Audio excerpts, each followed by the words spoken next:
really depends how you see it. I mean, a vision, or is it a vision?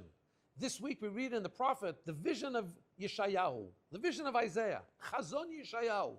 There's the uppercase vision of Yeshayahu, and there's the lowercase vision of Yeshayahu. You see, Yeshayahu, the prophet, prophesied about the impending destruction of Zion and Yerushalayim, the temple.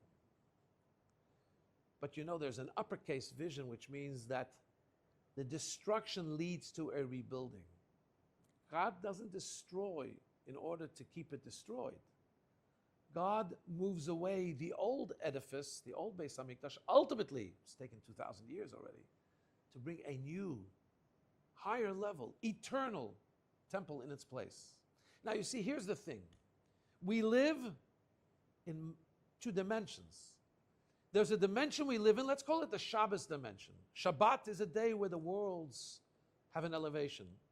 We don't engage in menial labor. We retreat, we upgrade, we uplift, we reframe our entire world to a perspective of spirituality, to a more godly perspective.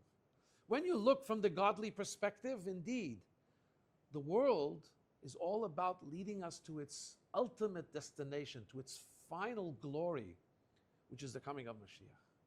And in that context, just like a contractor who needs to build a new house, needs to move away the previous house, the destruction is making way for something greater, more glorious, more godly. But then there's the days of the week when we live in lowercase, when the reality really comes into our focus. So after Shabbos, the Shabbos of the vision, the grand vision of the third temple passes, we move into Saturday night.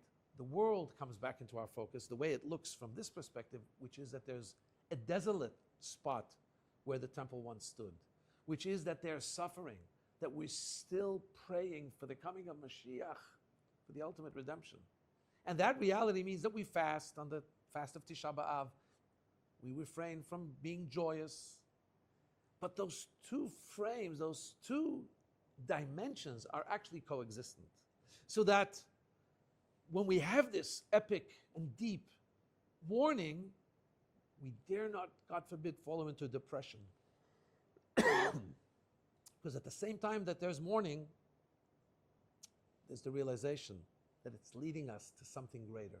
That there's going to be a grand, glorious edifice where the second and first temple once stood. There'll be a third temple. And at the same time that we have the vision, the Shabbos vision of the glory, we also remember deep down that we're still not there.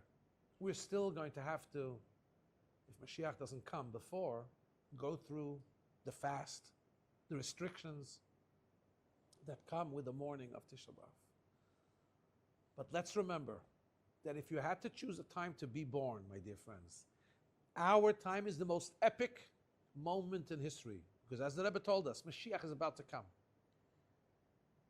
We're getting closer and closer and closer. Every single second brings us closer to that anticipated day, that great day that we look forward to the coming of Mashiach. May it be before we have to go through the ritual of mourning of Tisha B'Av, let it be a day of redemption. When that happens, when Mashiach comes, when the temple is rebuilt, the day of Tisha B'Av, which was the day of greatest mourning, will become the greatest day of celebration. Oh, the party of Tisha B'Av. I can't wait for that party, my friends. Let's hope it happens this year, now. Amen.